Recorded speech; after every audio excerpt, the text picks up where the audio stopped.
You know, just a flick of the switch, and we have light, and we expect it to come on. And if we need portable light, the flashlight works tremendously well. Now, a good headlamp is really important in camping, work around the house. It gives you a hands-free way to have light. So I can work on something, have this as a headlamp, adjust it, and really get the light where I need for it to be. And this is an H15 Olight headlamp, and this is an excellent, very versatile light. In fact, I've got a review on it. I'm going to put the annotation right here for you to check out the video. But as far as having a good headlamp, really, I would highly recommend that you have a headlamp in your kit. So just a great option to have for light. Plus, you can use it as a regular flashlight if you need to. Now, this one has what they call a diffuser right here on the front. And if you lift it up, it gives you more of a direct beam. But what a diffuser does, it spreads out the light. And so it just gives you more of a lighted area. Now, one thing, especially if you're camping or if your power's out at home and you want some light, you can take a regular water jug. So we're going for it from a directional light. We put the headlamp on the water jug. Then we're going to cut the light off. Now you have a little small lantern. This gives you a little glow. It's not harsh in your face.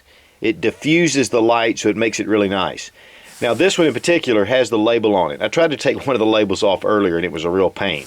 But really what it does, it actually reflects back on the label and gives you more light around. So you could actually sit this in a corner, or you could put it even on the table.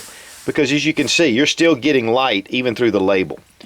So this is a really cool way to have a good camp light in a tent, or again, if your power goes out, just an excellent way to have some light. You can actually attach this to the top of the light, and it shines down through and it gives you a nice even light. With the water jugs, there's a cavity underneath, so you can actually put the light at the bottom so it shines up. It even works here with a smaller bottle. And attaching that, you've got a nice ambient light, and you have a glow all the way around it.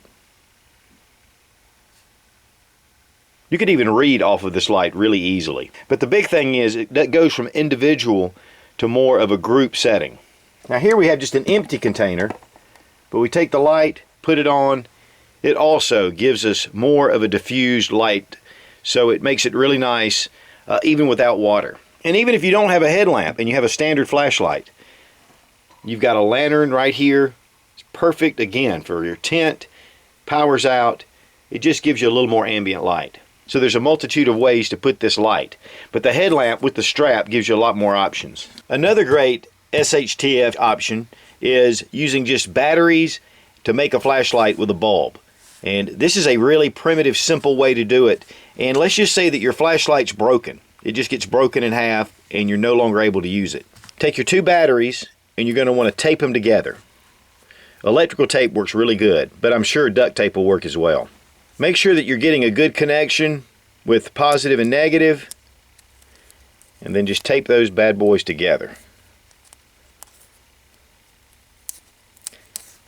Of course, this will work with any alkaline battery, whether it's D, C, AA, AAA. You could tape this up to make it a little more sturdy, but that works and it's together. Now take you a couple of paper clips. I would suggest maybe a little bit longer paper clips than this. But you can take your paper clips, open them up, and then connect them together. And actually I ended up using another paper clip because it wasn't quite long enough once I twisted it up. But the big thing is that you want to get that electrical current flowing.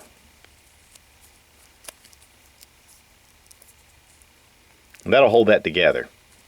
Now you want to make sure it's long enough to touch the end of your battery and to get to the top of your battery. And then take a spare light bulb, and actually I took out the extra out of this flashlight.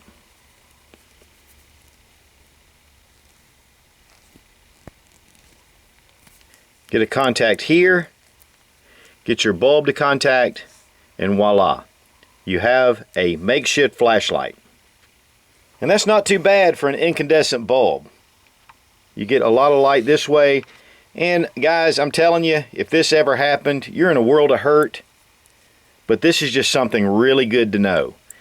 You know, a survival situation can happen anywhere at any time, and being able to just figure out some things, even if it's like MacGyver, could possibly save your life. You may not have all the luxuries of technology around you, Me, I have a bazillion flashlights. I'll probably never have to do this, but you just never know, and it's really good to know. On, off. And yes, it will work with one battery, but it's just not really that bright. Much brighter with two.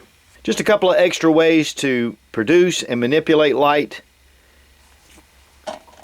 It's always great to have something in your kit just in case. Be strong, be of good courage. God bless America. Long live the Republic.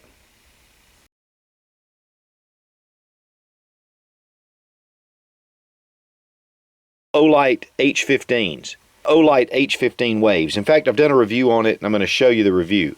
Okay. Headlights. In fact, headlamps. Okay. And I've done a review on this light. Okay, let's do that better. Okay, another great ST8. Another great STH option. Another great SHTF situation. Okay. Guys, if you ever have to use this, you're in a world of hurt.